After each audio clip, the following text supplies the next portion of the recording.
Gamebreaker TV.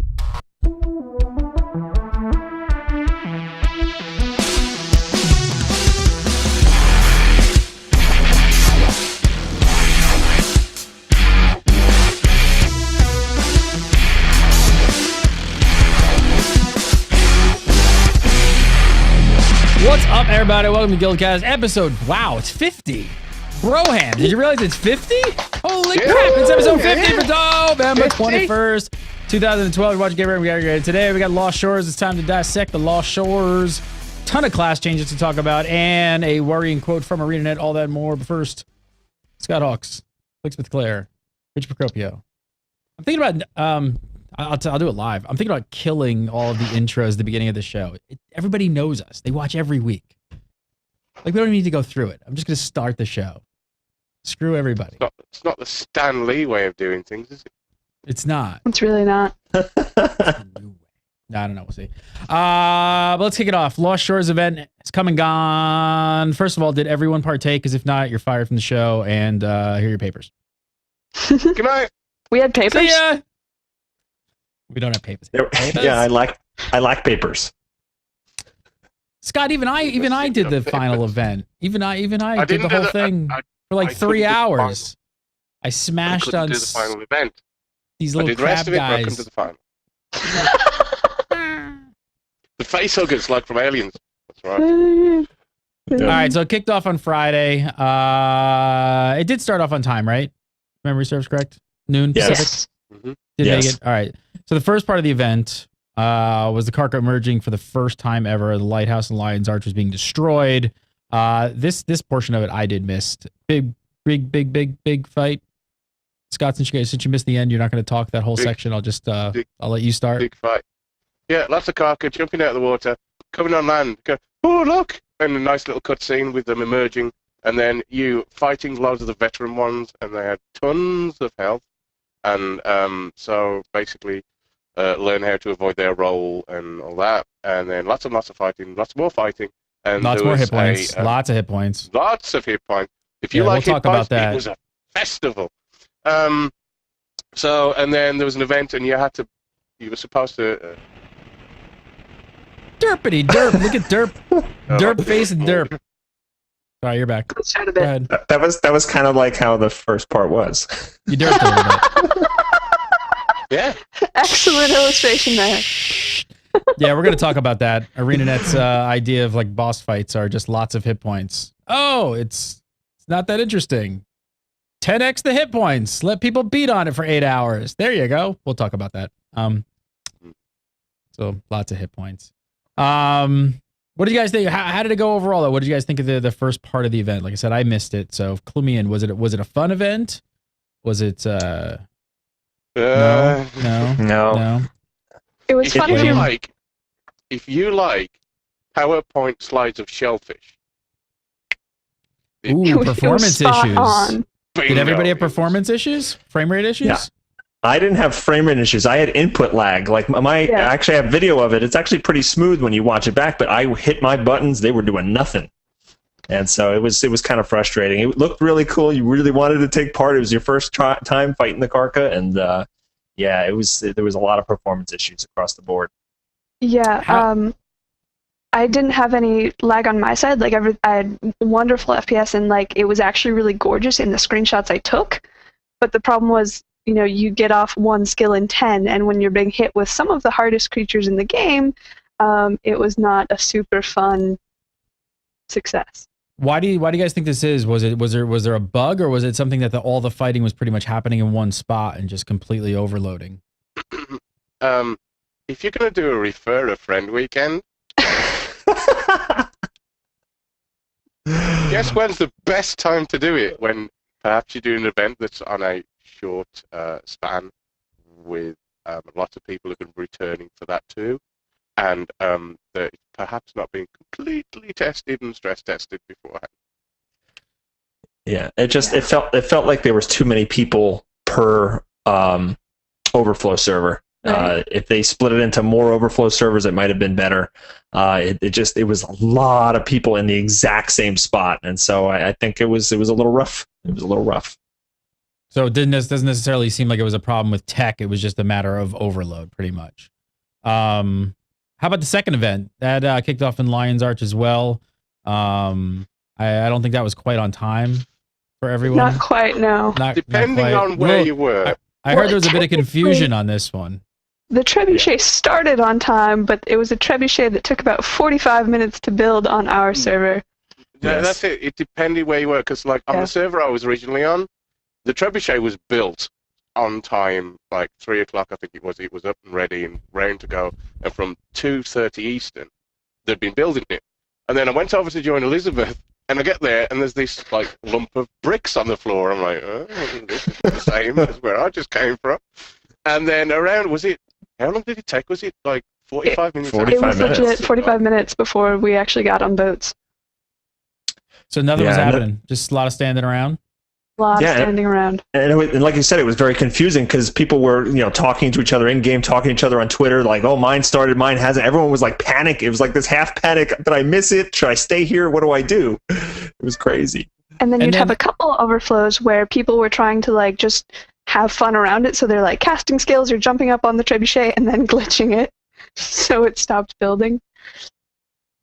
And then I guess what happened after that was it's like about 30 minutes into it, but people didn't really know what it was happening. That whether the trebuchet am I right? With the event happening or not happening, it opened up for the boat to get to the Lost Shores, but no one really even knew it was there at first, and people were confused. So like people were leaving the area, just going about their way. Some people were hanging around, and there was like mass confusion. My favorite one was in the Grand Piazza, where people started shouting, "The two NPCs are talking to each other. It started." And then it was is it Magnus and Keel. Remember the name? The Inspector. There you go.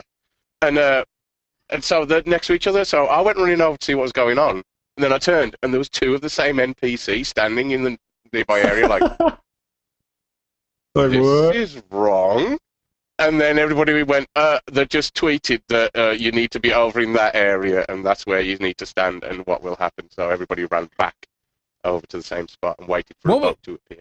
What was the point of the trebuchet if it would have worked? Does anybody know? Like what were you supposed to do with it? I assume it was just a fortification built in the city to keep to fend off any further Karka attacks. But yeah, it wasn't like an integral part of us going. It was the event's version of a sand timer, basically. Yeah. That's all it was. It basically, oh look, there's just a few bricks on the floor. That means we've got lots of time to wait until this whole thing kicks off. Yeah. And they opened up that ship, right? And like half the people on my overflow server just left. They took the ship. They're like, all right, we're going to start, doing the new zone. And I stayed and I stuck around. And eventually the event in Lion's Arch kicked off. And the Karka came back. And now you had these new like solvent weapons that you could use against them. The problem is there was only like 10 of us. And we got slaughtered by these over and over again. We had trouble pushing it back because everyone went to the island. So yeah, overall it was just it was confusing, and it was a little bit of a letdown.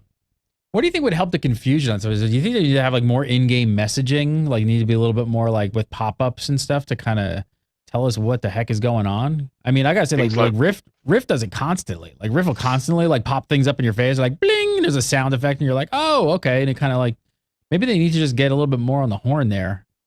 I think what they need to do is make use of that fabulous quest sidebar they have, because so effectively they're trying to communicate with players through Lion's Arch messaging and the mail system, which is not my favorite idea they've ever had.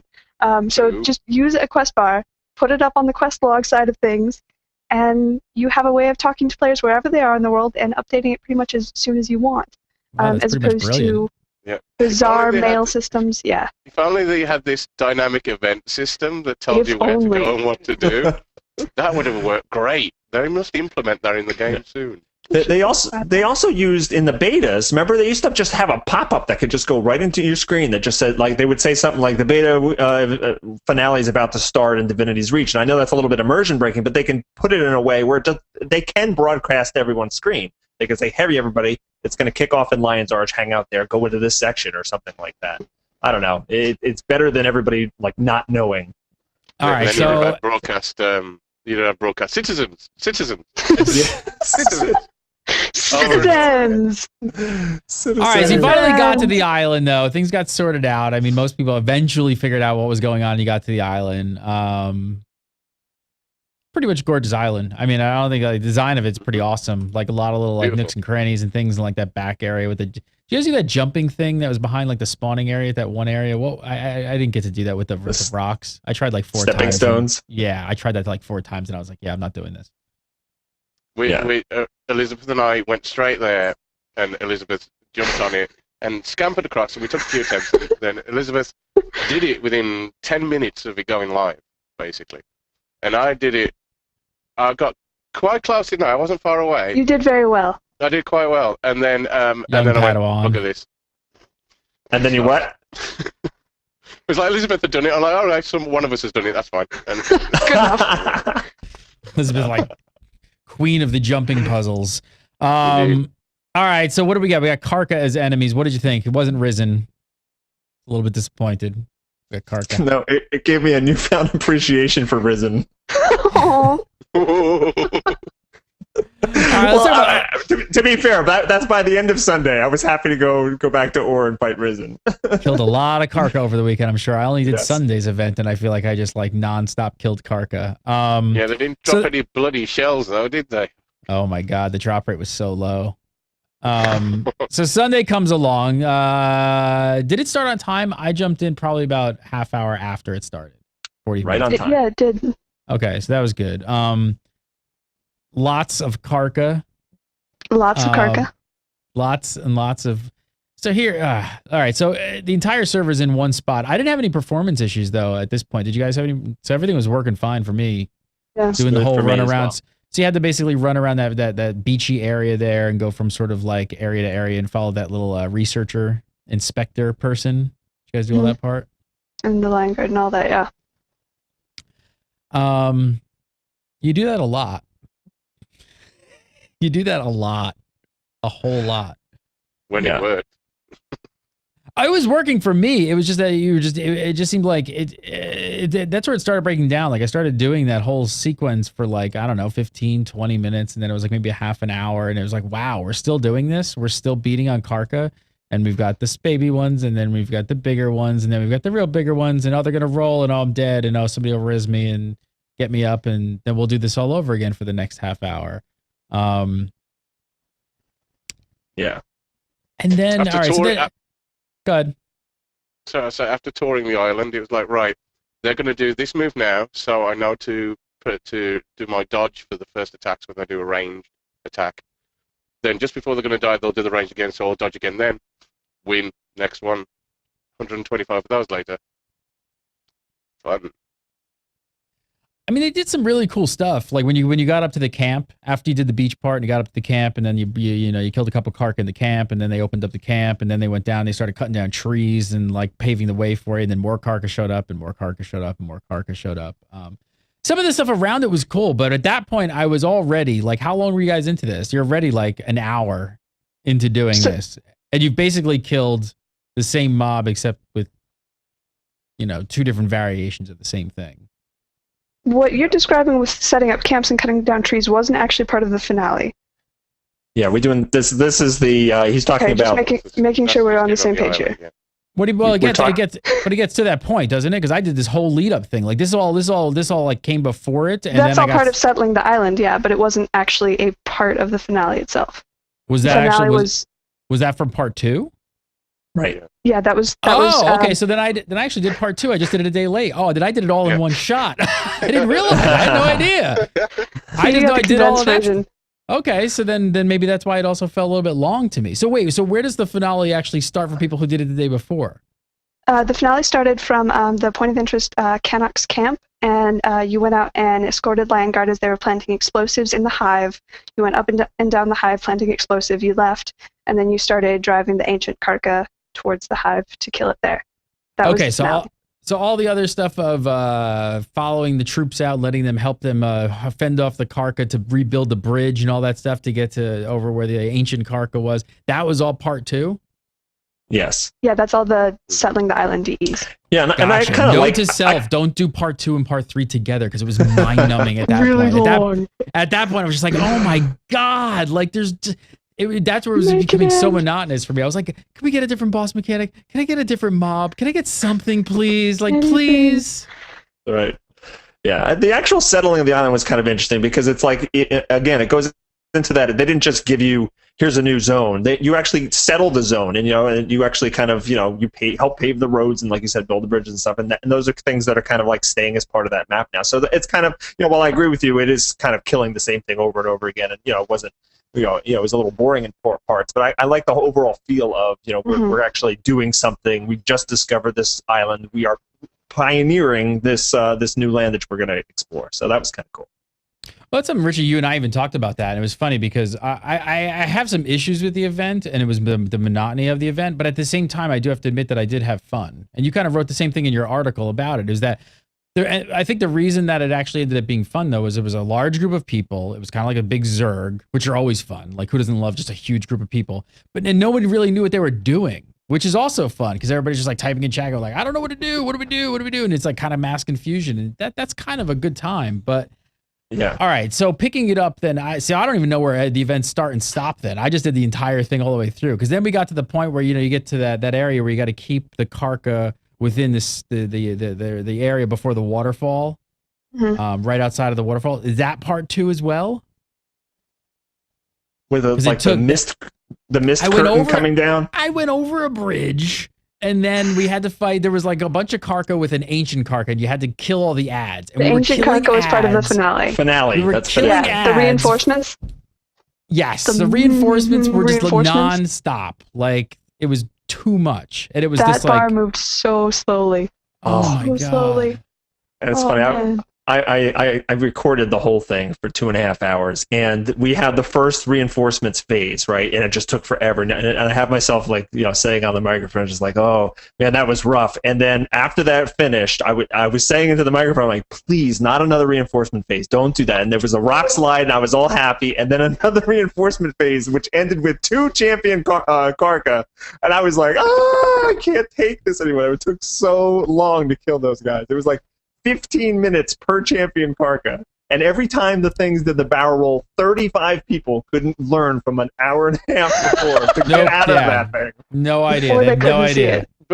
But weren't some of them having issues with lag as well? So basically, they were sitting there, and then the next thing they knew, they were a smear on the floor because the loads of the barrel rolled over them and they hadn't even seen them. Some people, and I think another problem that was happening was you had to keep them at that one area. You had to keep them within the radius to actually kill them. You couldn't kill them outside of the radius, so you'd have to do it all over again. I couldn't actually see the radius. I didn't see anything. So I kept seeing people yell in chat. So I was just like, all right, I guess I'll just go stand over there with those jerks, because that's where they're mostly like, all grouped up. So at least maybe I'm in the sphere, but I couldn't even see the sphere.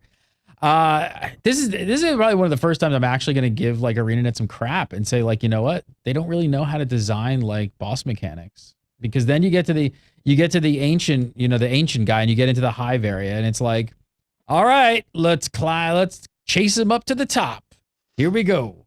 And we're gonna kill those little lads, and they're really annoying, and they slow me, but I'm gonna get there. I'm gonna get slowed like 8 times, but I'll get there. And then you get to the top, and it's, oh crap, he goes to the bottom. Okay, let's go down to the bottom. Now we go to the, like, really? Like, that's it? That's all you can do is waste time by bringing me up to the top, bring me to the bottom? I don't know. And then you kill him. There was nothing that I had fun because of the people and the chaos of the whole entire event. They don't know how to do boss fights. They don't, there's no mechanics, there's no phases, there's nothing. I'd like to argue with you on that point, but it's difficult to after you've run several of the dungeons. And it's not all the same. After we're going to talk about that a bit more later, but there are some that work, but there are quite a few boss fights where you're like, am I still hitting this boss? Yeah. 10 minutes in? Well, that's what I was joking about before about hit points. It's like their idea of a finale, like boss, and you could call them a boss mob. You could say it's not supposed to be a boss mob, whatever.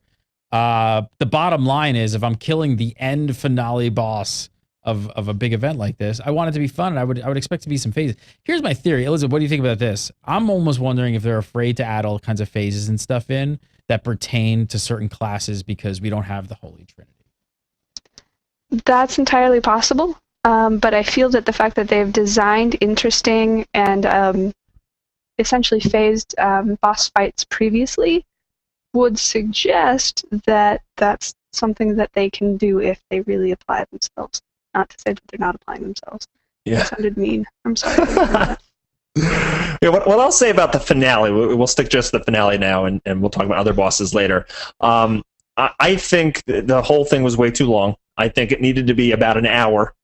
And I do think there were some interesting things in there. I like when you have to knock the tree down to make him scurry toward the thing. I like the volcanic gas pockets. I like the rock slide. You can throw a couple ads in, but the whole multiple ad phases was really drawn out. And I agree, going up the hive and down the hive was was a little bit pointless. And the most disappointing part is when you finally are just standing there. The ancient Karka has been wounded by all the explosions, and you finally are standing there beating on him. There wasn't anything really interesting about that part. It was just stand around in a circle and beat on him. And then, of course, you got the jump on the lava and everything. That part was kind of fun. But I wish there was something more to that very, very final phase. So I think if they actually condense it down to about an hour or so, I feel pretty good about the event overall. I don't think any of you have played the Ara story mode. It's something that I really enjoyed, which a lot of people haven't. And in the same way, I really enjoyed this because I really like being put in a certain mindset, and I definitely felt, for better or worse, like it was a long slog into the island, and I was battling, kind of the inhabiting force. And like Gary said, I enjoyed it because of the chaos and because of the people and the fact that I was with like 80 billion people and I was running in a group and all that. So I enjoyed the social experience of it probably the most. But even if I don't necessarily think it's the way that the entire game should be or anything but very select elements of the game should be, I actually did enjoy kind of the, oh my gosh, like there's another wave sort of thing a bit. I'm not saying it's a gem of game design, but I did appreciate it.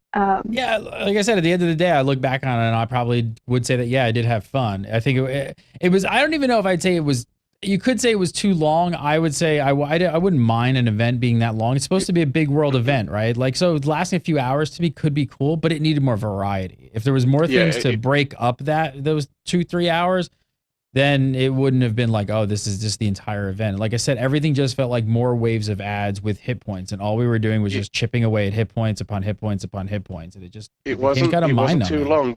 It wasn't too long. It was too repetitive. Yeah.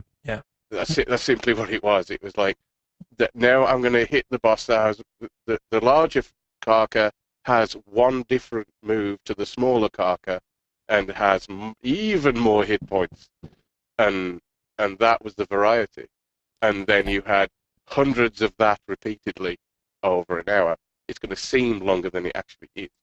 So it's I'm gonna jump around for it. I'm gonna jump around for a second because what was it? A couple nights before, the four of us went and started doing some fractals, and we, right. So some of the design behind like the layouts and stuff are unbelievable. The underwater one, we all agreed. The underwater one with the glowing, luminous plants. That thing is like, creepy. It's so creepy, and we're all like freaked out. Like, so from that kind of a design perspective, it was amazing. But every time we got to the end finale part, jellyfish boss guy, jellyfish, we were just like talking about like, hey, how's the weather? Yeah, what's going on? Oh, okay, blah blah blah. And it was like, oh, is this done yet? Oh, it's not done yet. There was nothing to it. Then when we got to the lava guy, right, same thing. Walk the guy around the circle. How many times did we have to walk that guy around the circle? Like it was like 8 times too many for nothing else to happen. The jellyfish was the worst because the jellyfish does absolutely no damage to you whatsoever. You regen the damage it's doing to you as it's doing it to you. It does so little damage. Even when it has the mechanic where it's, oh, I'm being eaten by it. Oh, it's doing nothing to me. Okay. Yeah. I'll go back outside and stop throwing my spear at it again. And we were talking about stuff and like, oh, where's his health bar down to? Oh, okay, keep it so. Yeah, anyway, we were. None of us were paying attention to the event. Like, none of us were paying attention to the boss, which is kind of lame. That other guy though, the other guy with where you're pouring the molten lava on them to keep them superheated or super molten or whatever. That is actually an interesting mechanic. But you're right. Once we learned it and got the rhythm, it felt like going past 3 or 4 times would we had it down. We shouldn't have to do it 12, 15 times. It had to have a different phase in between. It needed a second phase to break that up. So if you hit it, if you'd done a full circle, then it got into a different phase. and perhaps it starts exploding in ice shards or something because it's got superheated and super cold. So you've got to go and get behind things or grab some shields or do something else. And when that's over, then go back and do it one more time. Yeah. And that's good, like encounter design, because then you have a variety. Then it doesn't get overly monotonous. You needed different phasing in it. And Gary, when you talked about worry about if they're worried about their design due to not having roles in it, the problem is that the need to give roles to you. The Colossus one, when you've got to smash the seals. The seals is great. Yeah, it is. Because you have a role for everybody throughout that. Somebody needs to hold that to be taking care of the hammer, and they need to trade off. You need to take care of the other mobs. You need to focus on the mob that you want to kill the hammer with quick. And you have to work together and work in different ways to help each other. So you've each got a role. The other stuff, you haven't. You're all doing the same thing. You just happen to be in the same room while you're doing it. You don't need to interact with each other to do it. And it's not that you haven't got class roles like tank, healer, and DPS. You need to have something to do individually at different points to make sure you're not just all doing the same thing and you just happen to be in the same room sharing a chat bar. And at times, it feels like that. Right. And that's where the design of their encounters I'm going to ask this. I'm watching chat room, and I don't know this. I'm watching chat room while we're doing this. Do you do the fractals? Because this could be just hopefully somebody else here is. We got the level. I only have the level 2 fractals, but do the fractals get more and more increasingly difficult, and do mechanics get added? I know they get more difficult, but do actual new mechanics get added to the fractals? Some mechanics get added. The one that's most controversial would be agony, because that's only countered by gear. But I don't think that's really where we're going with this. Yeah. We're not going there. We're not going there. I'm going more with like, are the bosses interacting and doing different things that we have to sort of learn their moves, figure out their tells, and have call outs and like move people around and kind of interact as a group socially during the encounter. Yes. New mechanics do get added. To be fair, we were doing difficulty level 1 the other night, so that's what we're describing here with our experience with it. So adding new mechanics as it gets difficult is a great thing. Absolutely. But what I'm saying, the thing is you shouldn't have to repeatedly do a dungeon to eventually get to the point where it becomes interesting. Yep.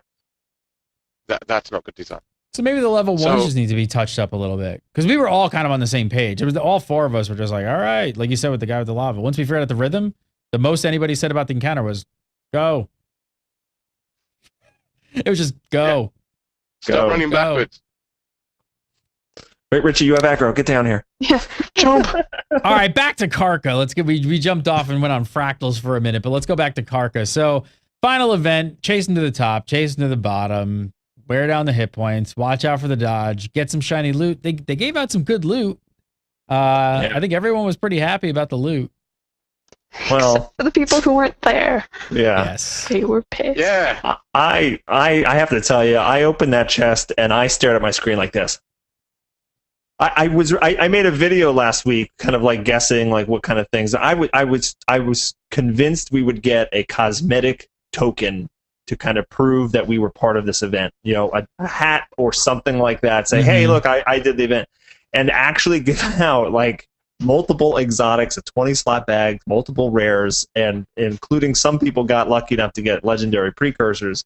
I was like, wow! I immediately, went onto the forums. I'm like, this is gonna. People are gonna flip out when they see this. And they did. I don't want to say that I'm slightly envious, but someone in Triple B got Dusk. Yep. Someone in my guild got Zap. Yeah. So somehow I became the person on Twitter that everyone was like, "Oh, my guildie got this. Aren't you jealous?" And I was like, "Well, I wasn't until I read this." And some people were like really legitimately upset that so many people were getting precursors. But the thing is that just before with the patch that brought in Lost Shores, precursor rates were increased slightly, exotic rates were increased, and rare rates were increased. So you already have a better chance of getting cool stuff out of a chest. And it's not really all that different than if you had hundreds and thousands of players going to do one of the temples in Ore. Like if you have that many people opening a chest at one time, you're going to have a lot more people getting cool stuff out of it. This was aided by the fact that you could only get rares and exotics out of it. But I don't understand people being upset that somebody else did well off an RNG. That just makes no sense to me. I think what this does, though, right, is what it did was I'm sure they really thought about this, and the reason they probably went with such awesome items was word got around really fast. Yes, and it did. you will remember the next time there's an event, and you're gonna think now I you're should be at the finale. Exactly, you're gonna expect the same thing, and they're gonna get a lot more people to show up to the next event. I mean, they have to make it worthwhile. If they're gonna do these one-off things, they're gonna get you in. There's got to be some big carrot, because that's what they're looking for. That's almost the draw right now to keep you coming back in.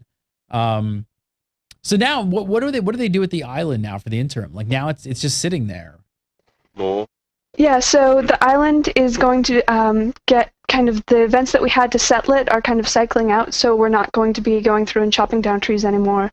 We're going to be doing other things there. And so it's just a kind of new permanent 80 map with one rich orichalcum node, which is amazing, and I've gone to great lengths to find it every day if I can. Something I'm fairly puzzled about is that the Karka are virtually unchanged from how we saw them in the weekend. So the whole thing was, this event changes the face of Tyria, which it did. Like, there's an island there that wasn't there before. But we went through this 2.5, 3-hour event to kill this ancient Karka that was like the pinnacle of the menace of the Karka. And nothing has changed. Like, the Karka are still there. All the bosses have the same mechanics. There are still veterans everywhere you look. And I'm really confused. They have this system in place that lets them change the world on a grand scale and lets them have this kind of dynamic effect. And so that event was completely isolated. It has no effect on anything. So you would assume that, like, they might be NPCs at least, even if there's nothing else. Maybe they're rebuilding on there, or they're cleaning up, or they're just doing something in the time period to get the next phase of the island or get the more content on the island. But for it just to be re-inhabited by more Karka seems absolutely ridiculous. Yeah, and like. So the entire weekend long, we were making Starship Troopers analogies because we can. And so, like, the ancient Karka was the brain bug, and we understand that, like, if you take one brain bug down, you're not going to kill all the bugs. You need to kill all the brain bugs. But the fact that nothing changed was just very, very interesting. Yeah. Well, the issue being that it wasn't. We don't have a lighthouse. It's a beautiful looking island. Other than the lighthouse, did you fix it? It's a beautiful looking island, and I did a few of the dynamic events, found a few, and ran around. But essentially, what I did was I went around for 2 hours killing Karka repeatedly to try and find things to do other than killing Karka repeatedly. And when I came across the lizards on the beach, it was like, it's so they're red. Oh, this is fantastic. Are Karka the new Murloc? Are we just all gonna hate the Karka? Like, I hate those things. Let's get out of here. I totally agree with everything Elizabeth said about nothing changing. I do think that they probably left some Karka in there because of the monthly achievement. People. Oh no, absolutely. So they should have changed something in some way, shape, or form there. I actually am a little disappointed that there's currently no map completion achievement for the zone. I think what that is people who already had 100 would freak out, because I heard a lot of people crying when the 2 points of interest got added to Lion's Arch and those were tracked. They're like, oh, this is not acceptable. So it'll be interesting to see how they handle that when they're like adding continents or something for expansions. Well, I think they should have something like the world completion doesn't change, but they have like a Lost Shore completion or something like that for each mini expansion or something. Have something that you can work towards, because I enjoy getting map completion. So, the good news is just today they put up a blog post on the Guild Wars 2 blog there, and studio design director Chris Whiteside jumped up and talked about the Lost Shores event and kind of talked a little bit beyond what they were going to do. So in the post, he recaps, what the Lost Shores were about, and he said that they were aware that certain aspects could have been worked out better. They're taking all the feedback to heart, and that's great to hear. There wasn't, at least they know that there's some shortcomings with this event, and they'll work on it. But what was really interesting was what came closer towards the end of this blog article. It's up on Gamebreaker if you want to read it as well. We posted it. first thing up that caught my eye, man, they said they're in the process, or they're gonna be in the next coming months revamping all existing dungeons, story and explorable modes for rebalance and overhauled encounters. So basically all the queuing we just did for like the past hour. Yeah, they're gonna fix it. They're just like, yeah, we're gonna fix that. Like, we had to do a show. We needed like 40 minutes of something to talk about. I couldn't just like start the show with that because we had nothing to talk about. Be like, oh, they're fixing it. Can we fix Cordicus Manor with a flamethrower? That'd be the best. Can we fix it by knocking the manor down? Revamping it with a bulldozer. That'd be great. What do you think? So early on, though. So early on to make a statement. Going to revamp every dungeon, all of their dungeons already at this point, only a few months into. They also said they're going to be adding new dungeons to Fractals as well. Great news, of course. I mean, what do you guys think? What do you guys think? Should every dungeon, does it need reworking? I don't know that they're going to say, okay, we said we're reworking every dungeon, therefore every encounter is going to be changed. I think they're going to be going through and looking at, with an eye to what have players particularly complained about, what seems to be working well. Like, I really don't think they need to change, say, the Get Hair and Balefire fight. I really like that encounter. Yeah. The ones leading up to it could use some tweaking. So I'm hoping they're not saying, oh, well, we're just going to like scrap everything, which they couldn't really do. No, I didn't. So retuning is a good thing. Retuning, some balance, maybe some rewards and stuff like that. But I do hope that they do push into the realm of variation with mechanics. I do hope that I hope this isn't just a balance and a rewards kind of retooling. Right. That's why I like the Colossus event in Fractal so much, because it's memorable for doing it, and also it visually pays off. I mean, the whole Dr. Manhattan thing and walking off at the end when you've completed it, it looks fantastic. But there's not many other bosses in dungeons that are memorable, not because of how they look, but how enjoyable the actual mechanics in the fight is. And like they're kind of all paced together for me. It kind of blur a bit. It's because they're not that gripping as individual encounters, and that's kind of what you need, especially when you don't have raiding. You need your dungeons to be really gripping on that level, and they need to work on that. And I think some of the work they've put in Fractals is really approaching some of that, and they've obviously learned, and they're looking to go back and improve what's there, and that's brilliant. That's certainly what they should do. So next up, he said that they're also going to be rebuilding, South Sun Cove, the whole zone. I don't know if we have any idea of what they're going to be rebuilding there, but hopefully the Karka will be gone at that point. Hopefully that's soon. Or at least diminished.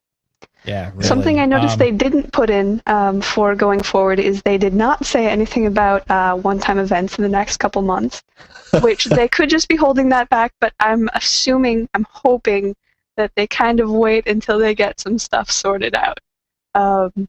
Because this really poisoned the well a bit for them and their fan base. So I noticed they weren't like, hey, we're coming out, one-time event in December, 2 in January, one-time event. That wasn't. You don't think we're going to see one for Christmas though? You don't think we're going to see one? I think that we'll have like one-day events, because I mean that's how the Mad King was, and that's how historically Christmas events have been in Winter's Day in Tyria. But I don't think we'll have necessarily see everyone should be here at this one time unless it's for like a cutscene. Yeah. I don't think they're going to be like. If they'd done the event over a week, then the things that broke and the quest chains that got broken and couldn't really be fixed in time for before the end of the weekend wouldn't have been as much of a problem.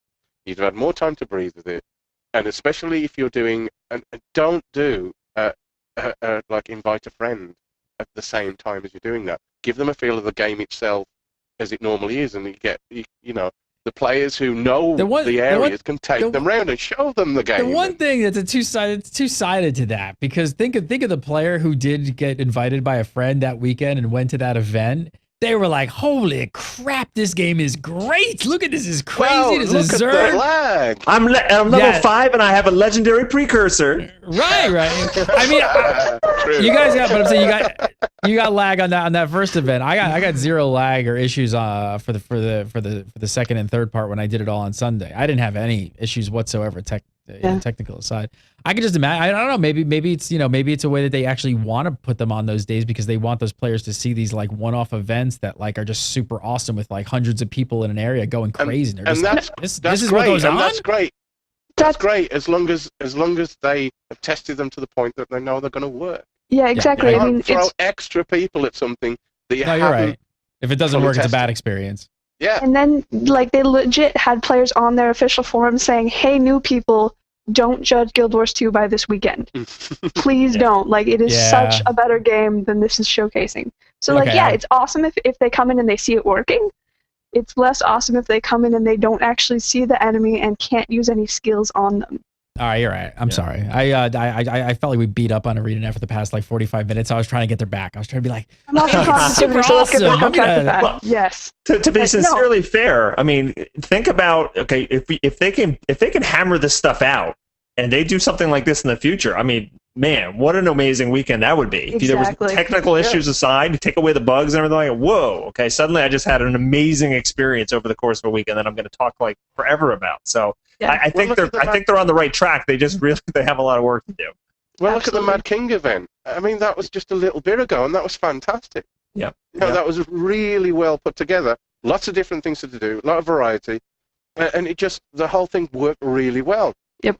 We can't forget, this is a misstep, definitely. But it's not like this is the latest in a huge series of absolutely. No, it's not like the sign of ArenaNet's impending doom. No, you have to almost expect these with these like one-off 3-day events that they're doing that almost not many other MMOs really do this stuff at all. So it's like you kind of got to expect some missteps here and there. And think of and I know this sounds like we are trying to say, oh, we don't want to be too nasty, but think of the amount of work and commitment that's gone in to making that event for just 3 days. Yeah. I think they're crazy, to be honest. That's what I've been saying for 3 days. I've been like, stretch it out a bit. Okay. I agree. I've been saying that like other games have tried these like in world events and they've all stopped doing them over time because they just like they're too expensive to make for a 2 or 3 day period. It's like I think they are kind of crazy for doing this stuff. I mean, they're fun. But and Gary, we talked about this a little bit earlier. Like it almost seems like if they came out with the patch and they said, "Here's a new patch. It's got a new PvP map, a new level 80 zone, and a new dungeon," and wipe their hands, everyone would be like, "Wow, that's so much content." We would have been like, "That's great. It's a great patch. Let's do it." Yeah, totally. Yeah. So they, so by biting off a little bit more, they can chew here and trying to be ambitious and try to separate themselves. It kind of was a little bit of a misstep. But if they get it right, like I said earlier, it's going to be awesome. Amazing. And it will separate. It will separate them from the pack if they get it right.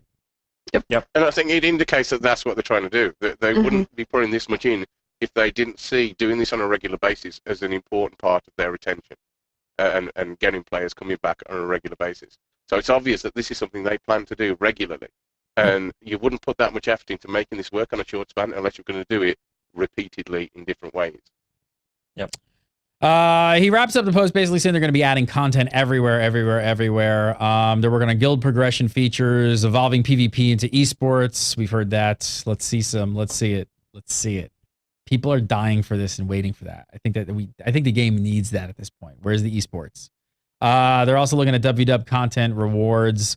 Anything in particular that you guys think need particular attention that you didn't see listed? They talk about guild progression, and this is my big thing. And I talked about this with you, Gary, last week. That one of the big stickiness elements of retaining a large number of people in an MMO is the social aspect of it, and I'm still concerned about the necessity of guilds in PvE. For dungeons, it's obviously going to start stepping in that direction. I think they're going to start improving the dungeons, making them more interesting and so on. And that's really important, and I really want to see more of that. Making those encounters more interesting, and making them something that each person has a role, and the class doesn't matter, you just have something to do differently for each person at a different time in the event. But I'm still like to see something that needs organisation for a large number of people, which will make a guild necessary. 25-man raids? Something where those big events need some kind of real organisation and need people to stick together, because guilds as a pure social group are great, but most people who've made friends in MMOs made them because of coming together to do a specific thing that they needed to do together and then became friends. They weren't already friends and then went off to do stuff. And that's kind of how Guild Wars 2 takes it, is there's a large group of people who are just friends and they go and have adventures around the place and explore. I think you need something to keep those communities together. And right now, I'm not sure if that's there. I mean, what are you thinking about them doing? Do you think they should take dungeons and then turn them into like 10 and 25 man dungeons and make them even harder with more mechanics and stuff like that, where you're forced to get a larger group? I mean, that would work if there's also a leaderboard or something, say, where there's some sort of progression there and people are fighting for it. But then it's like, then you get into the whole thing, and then does loot sort of come into it, or is it just for bragging rights? Like, again, we're now going down the road is that sense of, you know, the guild progression and stuff, is it not there because there isn't gear progression, or it's not here yet? It's not net. Well, it's. I mean, there's gear progression of a kind. Anyway, there is already gear progression in the game. It's just whether you can have that grind where the only reason you're doing it is for gear, and that's not necessary to have.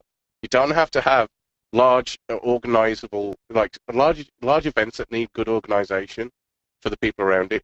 You don't have to have that and a very strict vertical gear progression system. You don't have to have both.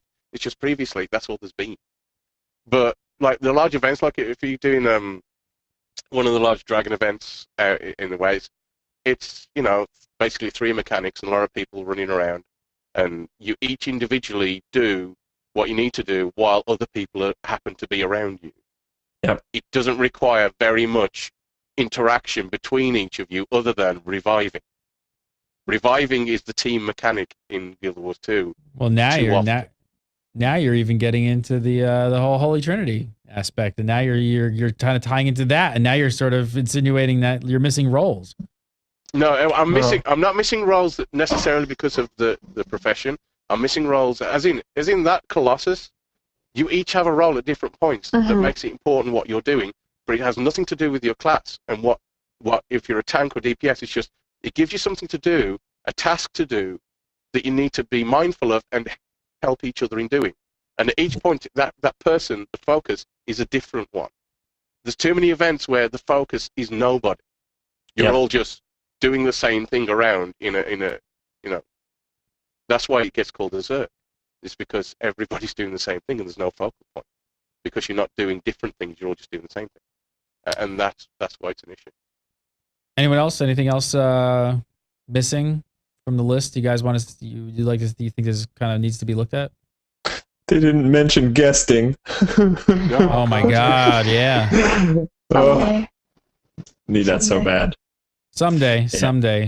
Fingers crossed. All right, we're gonna talk about. What's that?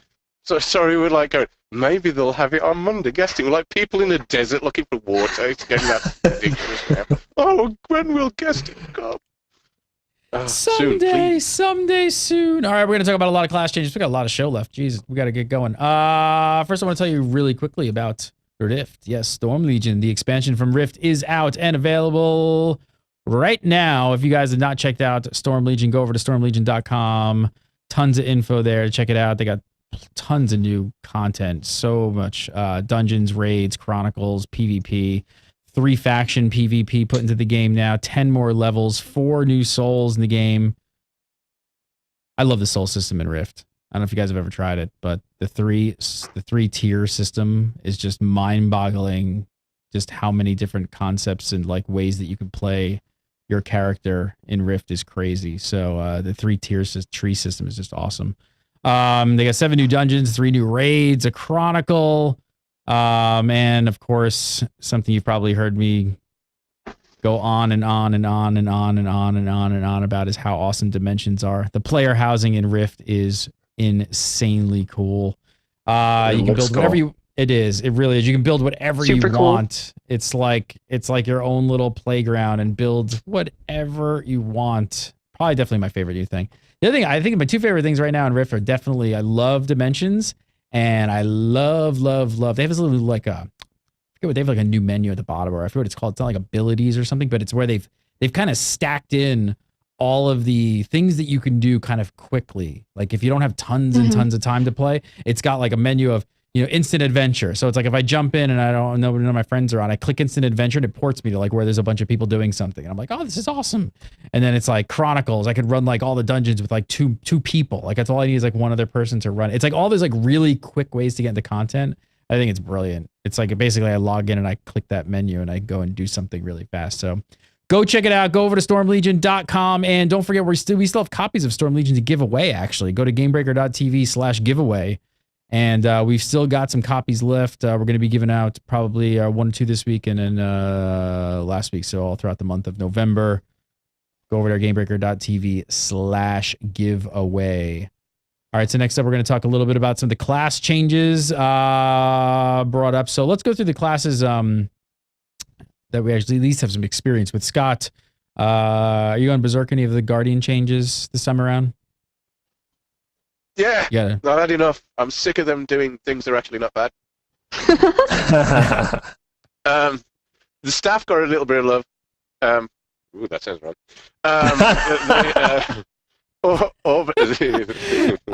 Just note that for the episode of the increase in speed. Sorry, just note that that's the title of the show. Okay, will do. Staff got a little bit more viability.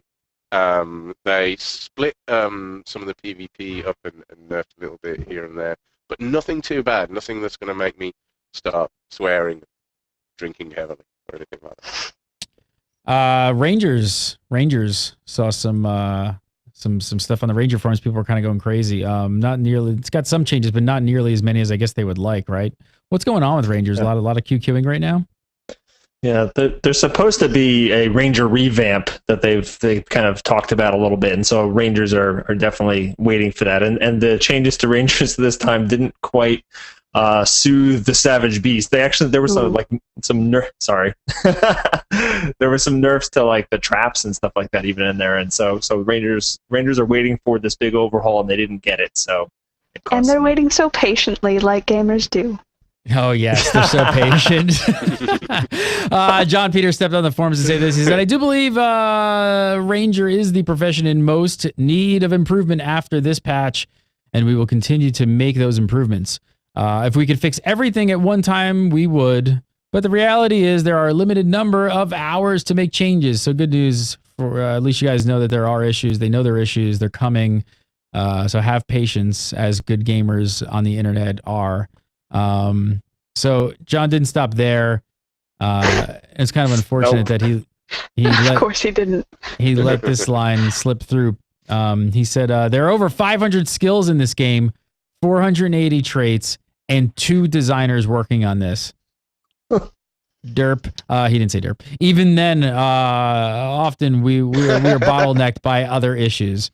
So immediately the forums and Reddit completely blew up with people thinking that there are two balanced people in the entire staff. Yeah, designers, they're locked in a closet and they're only allowed light like 2 hours a day, and they let them out to go to the bathroom, and then they come back and say, have you fixed everything yet? And they say no, and then they lock them back in the closet. Well, it's filled with nutrient-rich sludge. It was a blunder of a quote. I mean, it was obviously a blunder of a quote. Yes. Yeah, he knew what he was talking about. He knew. It just came across badly.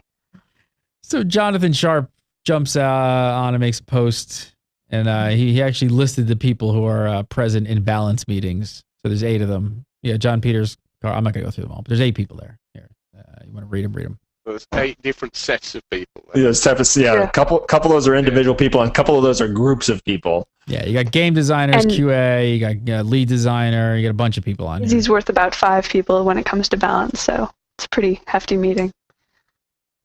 So check out that post at length on the forums, guys, if you're interested or if you're still concerned about this all, because he was very transparent in this post, and I don't know. I really liked the reaction to it. It was like, yes, it could be misconstrued, and we apologize, but here's the transparency, and I thought they did a great job, like covering that up. Mm-hmm. Let's up here. Did anybody play Thief? They got hit pretty hard with the Nerf bat, right? They did. Yeah. Again. I'm gonna set mine on the back burner for a short while. Play some other class. The interesting thing here is they've made some more changes that impact only PvP. Divide is growing. So what do you guys think of this? We talked about this a few weeks ago. What do you think, Liz? It's something that essentially at one point has to be done because AIs operate so differently than player characters, so you have to understand that people are going to need different things in PvP versus PvE. I'm not thrilled to see it happening so quickly, but I feel like, especially given Guild Wars 1, it was fairly inevitable. So we'll just have to, I mean, at least at this point, like, it's, there's, a 10% damage difference. In Guild Wars 1, the difference could be like, Signet of Spirits in one, in PvE, summons 3 spirits and it's instantly rechargeable and this and that, the other thing. And the other thing, it, like, adds to your damage output. So, like, there were completely different skills that happen to share a skill slot. And so I'm hoping that we don't go to that extent this time around.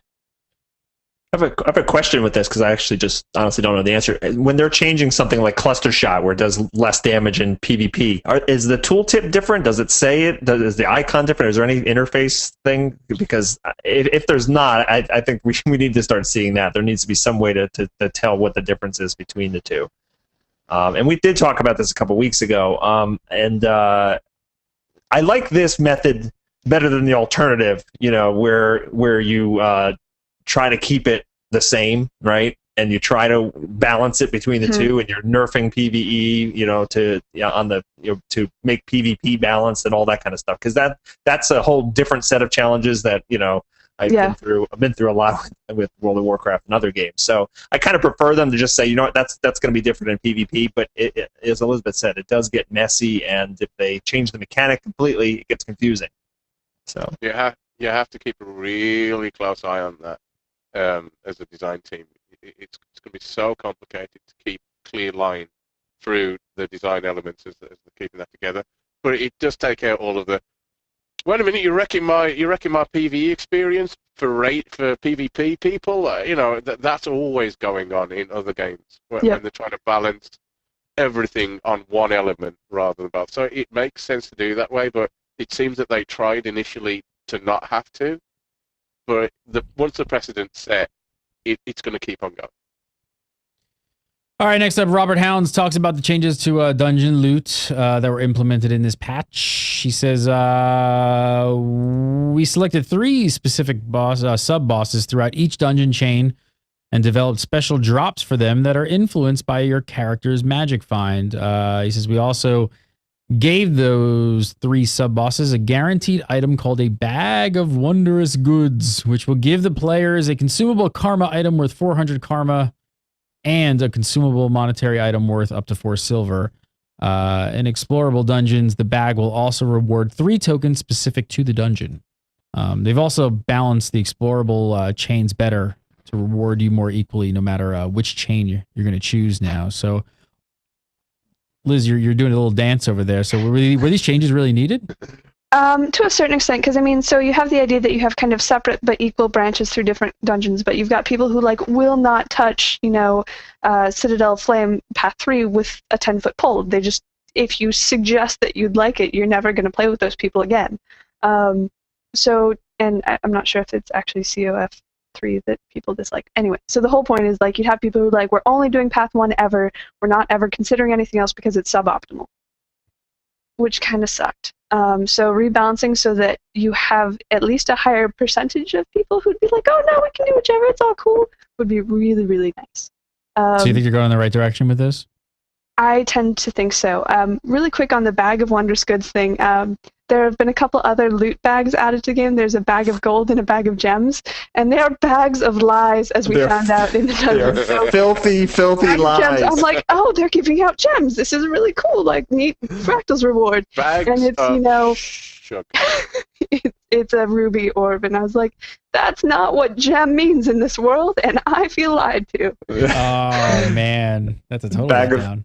Bag of gold has silver in it. Yeah. And only 2. Everybody agree that this is a good direction though for balance? Absolutely. Yeah. No, I love the reward revamp as well. At times you would run through a dungeon and you kind of just get a handful of blues and greens that you don't need at all. And it's great to have the Bag of Wondrous Goods, and it's certainly better than the bag of the soggy bag we got from the investigation. Bag of mysterious origin. Bag of soggy. So. All right, let's do some viewer questions. But really quick, I'm going to tell you about a great deal we got going on with Audible. I want you to check out Audible. Got a free book, 30-day trial. Just got to go over to audible.com/gamebreaker. That's all you got to do. Go to the URL, audible.com/gamebreaker. Try out Audible free for 30 days. Get a free audio book today. You download the app, you put it on your iPhone or your Android or whatever you got there, and you listen to books, because that's what we do in 2012 going into 13. We don't read them. We listen to them. That's all I do. Huge fan of Audible. I love it. I know when you try it, you're going to love it as well. Check it out. Go over to audible.com/gamebreaker today. Let's do some view questions. First up, let's see. This one is from Justin Shaver. Justin Shaver says, how do you feel about the difficulty of obtaining Ascended infused gear now that we have recipes for them? Do you think that 250 to 300 ecto per piece is extremely excessive for that to be the new tier? Doesn't it seem like the kind of grind we were promised would not be present? 300 ecto is only about an average of 100 rare or exotic items, you know, so it seems pretty equitable.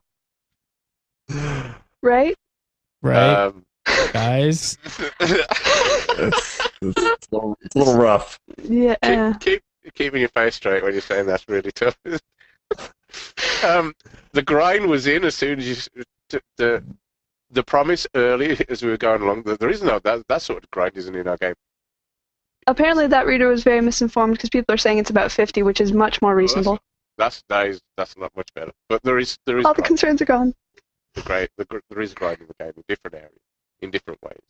It's just not quite. It's not the same sort of grind that you'd expect to get with that sort of dungeon raid progression that you get in the game. But it's yeah, we talked about that before. There's absolutely grinds in this game that you can go for. I mean, you go for a legendary, that's pretty grindy. You know, you have to farm karma for a long time, farm a lot of different things.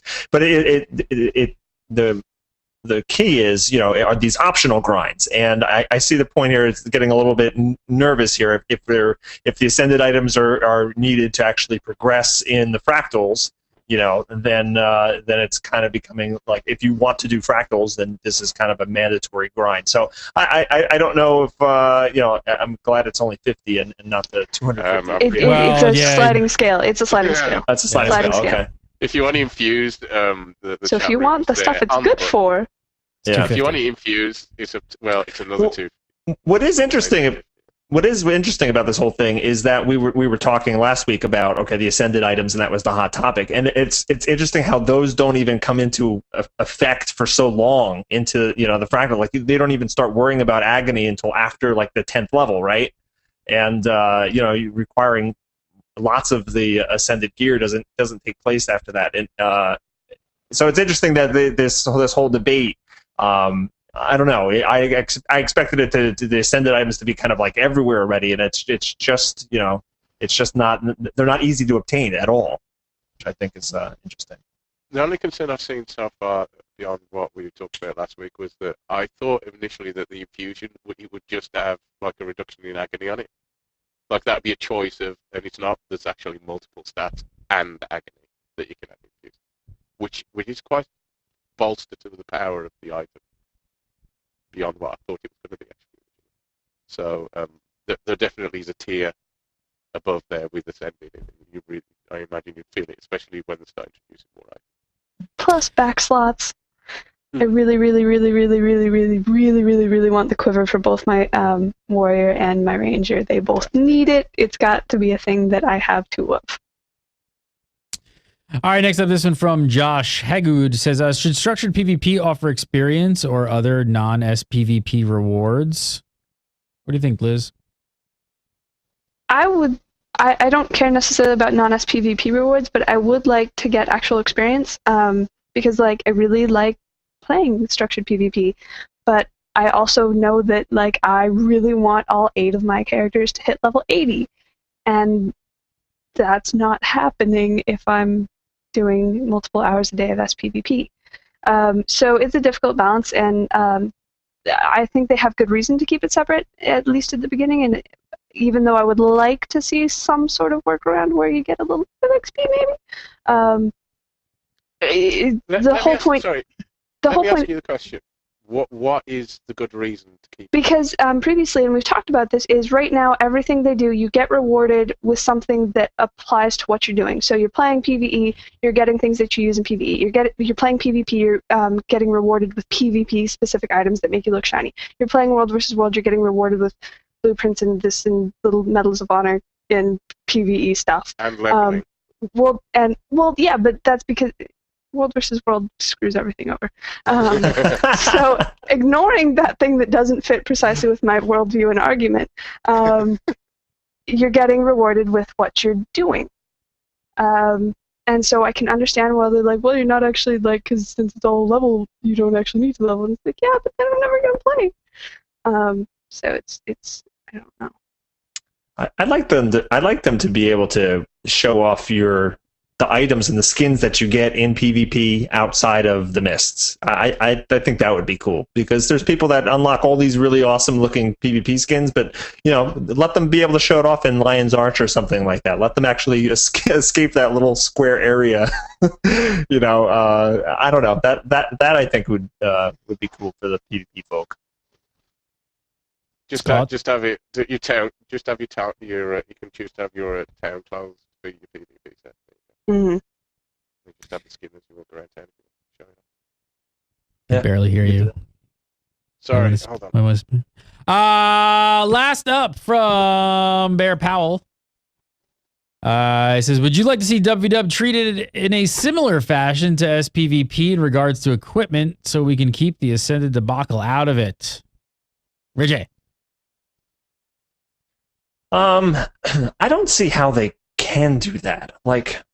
Because it uses your same gear, right? It uses your PvE gear. So it's not like when you go to World versus. I guess what they're maybe asking is you go to World versus World and you have an automatic max set level of gear. But I don't know. That kind of defeats the whole purpose of it being, like Liz said, it ruins arguments, but it also bridges that gap between PvP and PvE, right? So you're in there and you're still progressing your character. You're still able to unlock your skills. You're still able to unlock your traits, and you're still able to improve your gear. So I kind of like the aspect that when you're in there and you're working for your server, you're also progressing your character in a multitude of ways. So I would not want them to treat it that way. Scott, what do you think? I think essentially with structured PvP that I'm fine with it, sticking with it as it is, to be honest. Especially because it's quite a sacrosanct place where people are really dedicated to PvP to go and play. And so, especially for players like that, they like to feel separated from the rest of the game, kind of, when they're doing that. And they want to focus on... And so keeping the rewards focused on what they're doing there makes sense. I don't think it would be the end of the world, though, if they added some XP return from it. I really don't. I don't think it's not... If you're just so focused on just structured PvP, does it really matter if you get XP anyway? Along the way, I don't think it makes that much difference. But I can understand why they're doing it, but I just don't think it would break the game if they added a bit of regular XP to go along while you play. You agree, Liz?